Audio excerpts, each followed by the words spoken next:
Hi everyone, welcome to my 141 day update on my Dutch style aquascape in my Aquascape line 60.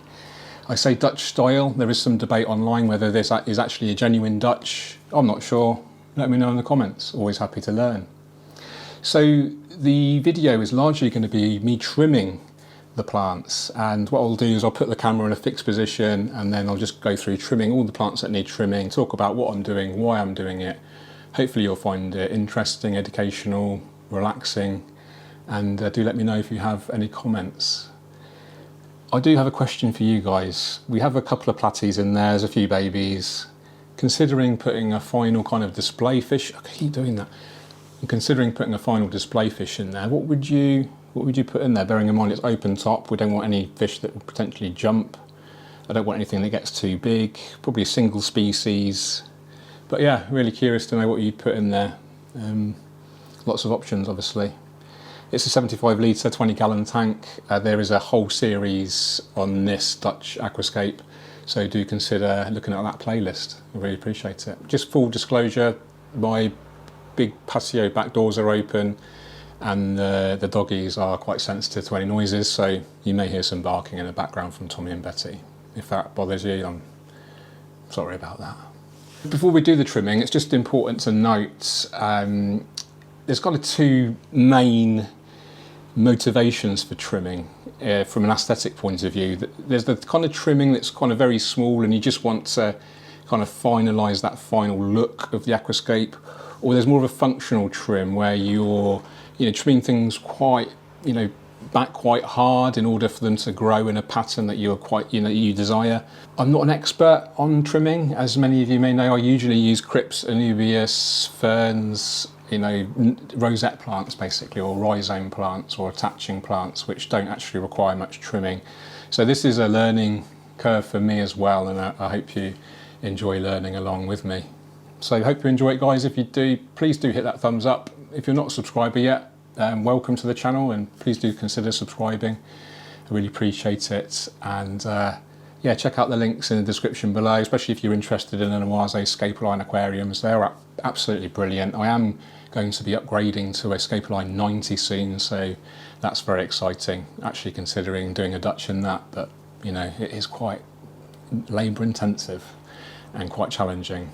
But maybe that's a reason to go into it, isn't it? Okay, enough rambling, let's crack on with the trimming.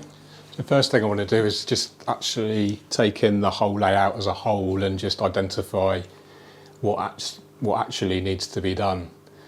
So the first thing is the Sagittaria is as predicted, starting to take over. It's sending out runners which need addressing, so I'll just remove those. I'll talk about how I do that exactly. The Hygrophilus phyllum is starting to carpet into the Marsilea and into the crypt Myoia here. The Marsilea itself is starting to carpet into the Staragini and vice versa. The Staragini needs a trim towards the front to accentuate the street. The Hemianthus cuba, this is a new addition. This will, just a little trim there just to encourage a nice flat carpet. The Cryptalbida brown is probably okay. The Wenditii green is okay. The Balansai in the back left, there we go. It's okay, Betty. What's this? Come here. Good girl. It's okay. So the Crypt Balansai here, this is a new addition. This replaced the Crypt Spiralis red, which for some reason melted on me, and wasn't actually a big fan. It was actually getting too big. It'd be interesting to see how big the Balansai gets. It's actually growing very slowly in terms of the height. I believe it spends a lot of its energy putting a root structure down first, and then it will probably boost the leaf growth eventually. The Hygrophila 53B, that needs a little trim. The Nymphoides Taiwan, that's a lovely focal point plant there. That will need a slight trim, just a few leaves removing. The idea is actually just to kind of tidy it up. I'm not doing a really big trim waiting for regrowth. It's just a small aesthetic trim just to make it look really pretty. I do have a lot of guests coming this weekend. I know it sounds a little bit vain, but I want to show off my aquascapes as best I can. It's actually my wife's 50th birthday tomorrow, and so we've got a big, long story, got a big party basically. So always good to show off my aquascapes to guests. So yeah, that's the plan. I'll do that now and we'll have a good old chat. Okay, Sagittaria. This is Sagittarius subulata, supplied by Tropica Aquarium Plants. It's a very fast grower, carpets really, really easily. It's a little bit like Vallis, I think it does prefer harder water. A lot of plants can actually take in a source of carbon from the bicarbonates in harder water, which is really interesting. So the obvious blades, you can just literally pull them out, and sometimes the actual whole plantlet comes out. What you don't really want to do is actually kind of damage the leaves. You don't really want to sort of have a leaf half, cut halfway along or ripped, because that damages the leaf, and then that leaf struggles to heal. The plant will use a lot of energy trying to heal that leaf, whereas it's better to spend the energy on brand new healthy growth. So here you can see a full plantlet, and then if you pull very gently, you can sometimes pull out a few plantlets in one go, like so, and then just give it a sharp pull, and then just like so, really simple. So a lot of people are put off by Dutch aquascapes because of the maintenance, but I actually really love the maintenance. It's just another opportunity to relax and connect with your hobby, connect with this little slice of nature that we've helped to create. I think a lot of people are also put off by the aesthetic of Dutch. It's very formal, and in contrast with the nature aquarium style, which is a lot looser. It's a lot more based on actual nature rather than the human kind of contrived attempt to control it, I suppose you'd say. It's an interesting contrast, and I like that. I like the it's just a different style, and it's a very different way of keeping a planted tank.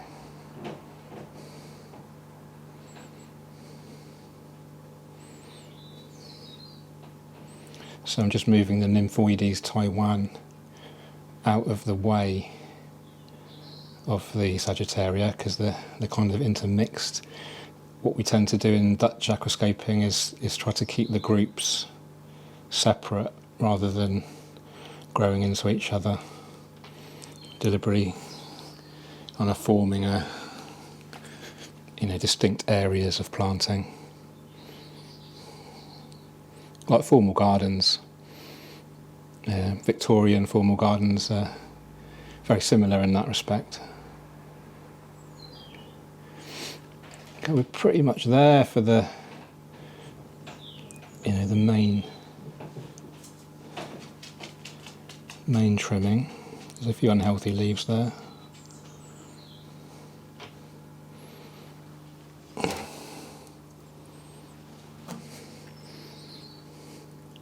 If I was doing a big trimming session, I'd actually thin it out a bit more, but like I say, I want it to look really optimum for the visit this weekend. Okay, that's the Sagittaria there. I quite like the way it's draping over the surface a little bit. That's going to be mirrored by the Balansai hopefully eventually, and that will drape over like this way, kind of frame the whole aquascape I think quite nicely. Okay, let's move on. You may have noticed I've just been using my hands so far. Let's move on to some scissors now. Let's move on to the Hygrophilus phyllum. Now I did treat myself to some ADA wave scissors.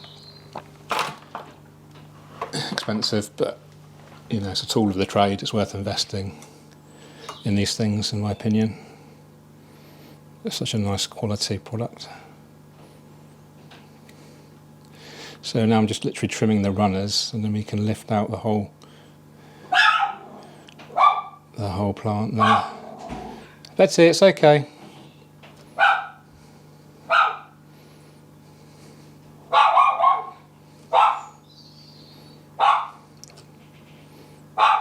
Betsy. So just trimming the obvious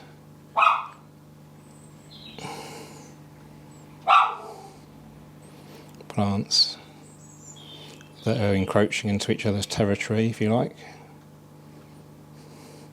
You can actually trim into the soil as well to sort of cut those runners. It's a good tip. And then you can sort of lift out the plants that way. And that will really help define the boundary.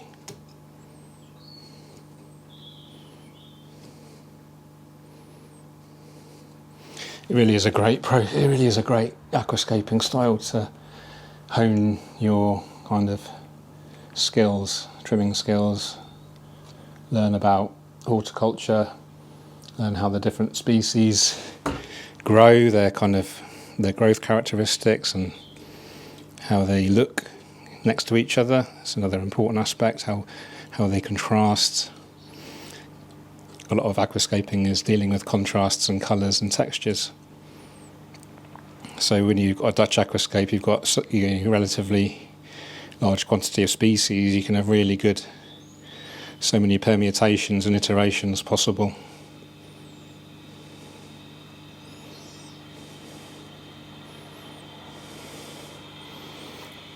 Obviously I'll net off that floating matter in a bit.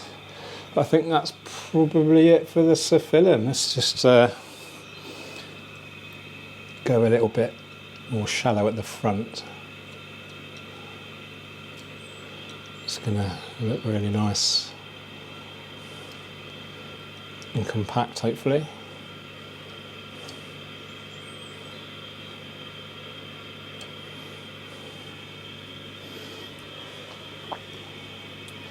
So I have actually upgraded the filter. Some of the more observant of you, the regular viewers, I was using the BioStyle hang on the back filter, but I swapped it for a Biomaster 250 and I'm using the BioStyle on my latest Scapeline 60, which was part of a workshop.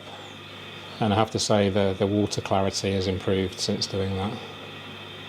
Okay, the master layer, there's a couple of runners. Okay, let's now move over to the master layer. It is overgrowing towards the front, so we can just give that a trim. In theory, you can trim it almost all the way to the substrate, and if it's got healthy root growth, it will just generate new leaves, rather than uprooting the whole carpet and replanting, you know, the plantlets. There you go, that looks neater already. Okay, that's the master layer done. Let's, while we're on that kind of plane, it's really interesting. I'm actually left-handed, so I'm using my left hand here, but I can use right-handed as well. This is quite handy for aquascaping. Okay, let's just give this a good, no, don't overthink it, just go in hard. It's an easy plant, really robust root structure. So it's going to regrow, no problem. This is probably the third or fourth time I've trimmed the Staragini back like this in the last 5 months. Just so pleased the algae has subsided. It's just a matter of time, allowing the scape to mature, the plants to mature. It gets to that kind of critical mass where the plants are always going to be outcompeting with algae, because algae uses light and nutrients just like the plants do. So if you have enough plants and the plants are growing healthy, then algae doesn't really stand much of a chance.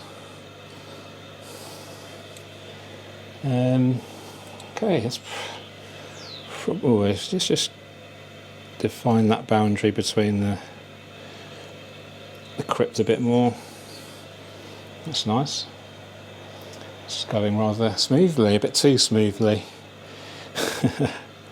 Always a bit suspicious when things go smooth.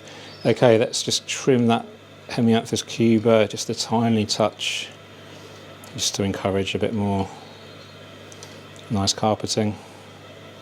I'll probably switch to my right hand. I'm a bit more accurate with my right hand, even though I'm left-handed. It's odd, isn't it? There's a little plantlet here, little runner here that I want to remove.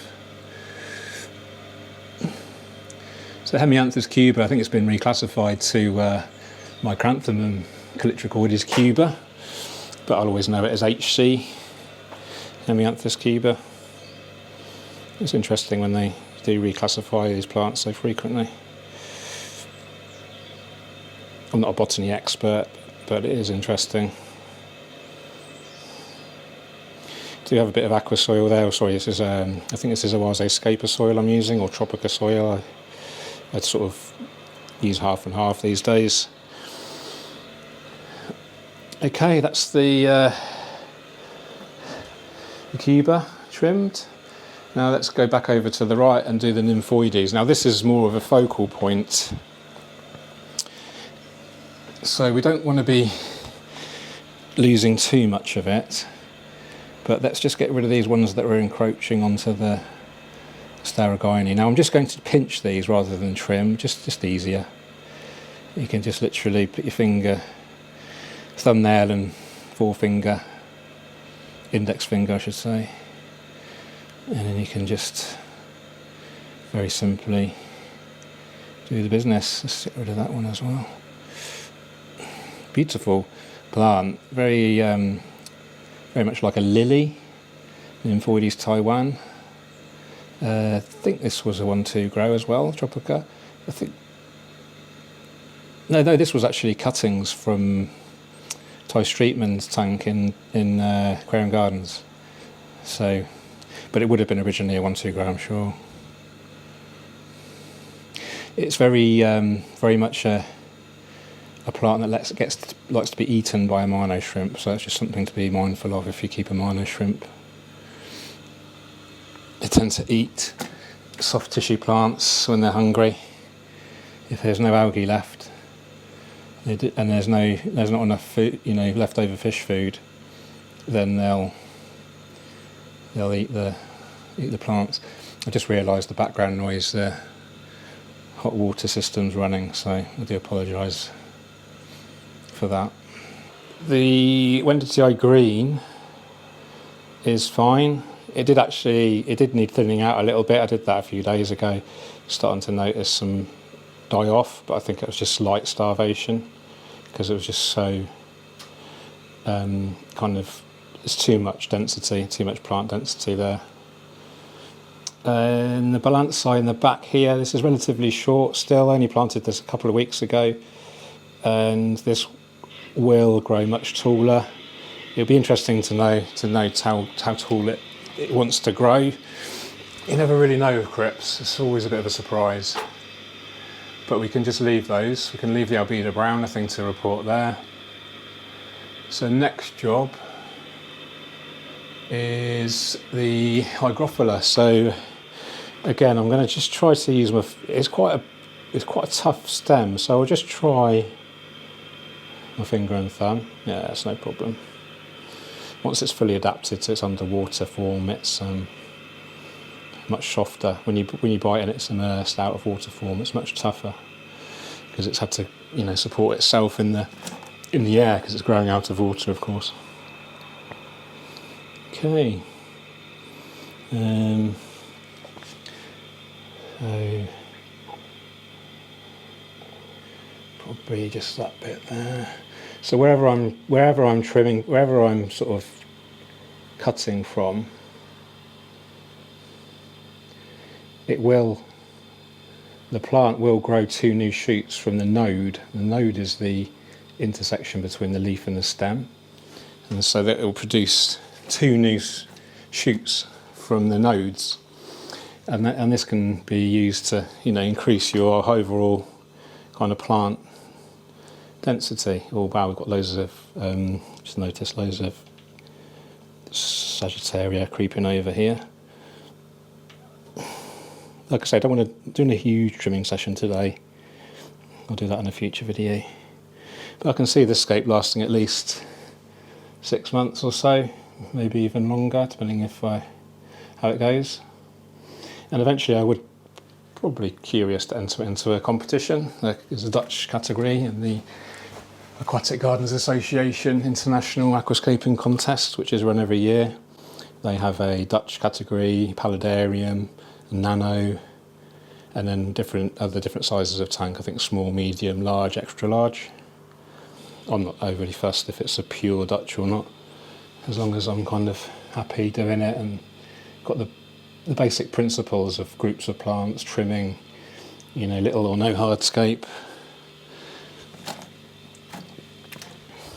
The main thing is to have fun, isn't it, really, I think, in a hobby. That's what a hobby should be about. Try not to take things too seriously. But there is, you know, I guess you could say you can have fun being serious.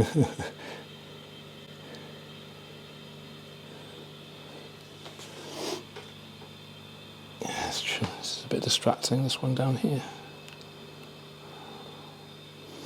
Every so often, just, you know, have a look back. Probably blocking the camera now. Have a look back and just observe and see what else needs to be done.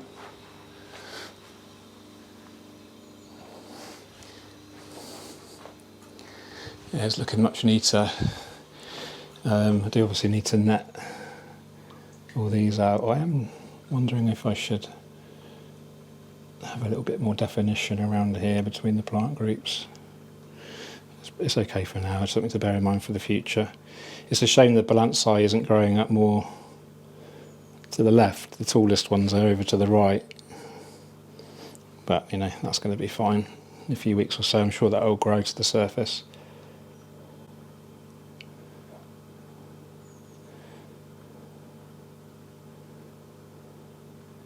Oh, have a sketchy leaf there.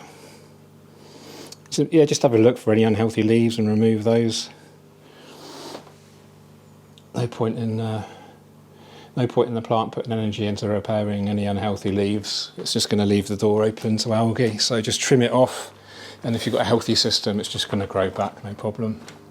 Do you know what? I'm just going to remove this crip leaf. It's looking unhealthy. Yeah, it came off so easy. Yeah, I just wanted to be removed, that one as well. You can see there's a well, you can't see maybe from there, but there's a few sort of yellowing leaves, and I'm just removing those because there are some very, very healthy leaves. So I'm just going to remove the unhealthy and promote the healthy. There's loads and loads of shrimp in here. Just spotted a few babies as I run my fingers through there. The shrimps, they're really attracted to the new, where the areas have been cut. Yeah, it looks better, doesn't it? I feel like a hairdresser now. It's so satisfying, especially with these scissors. Oh, just spotted a Sagittaria leaf creeping through. There we go, look at that. Shows you what a brute it is. Okay, time to net all of our cuttings and then re-examine.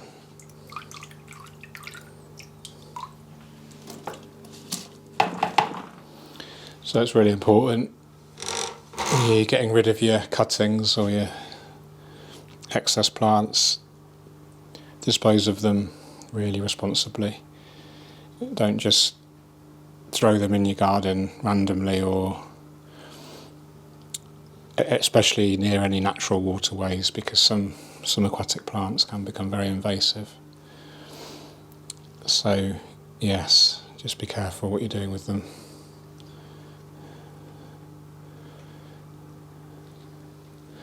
I guess even, I don't know, you think about duckweed, it probably migrates literally with ducks. I wonder if that's why it's called duckweed, because I think it's actually a source of protein, and I think it's edible by humans. Anyway, I'm going to ramble now. So I think ducks eat duckweed, and I'm guessing some of the duckweed will pass through its feces and potentially regrow elsewhere.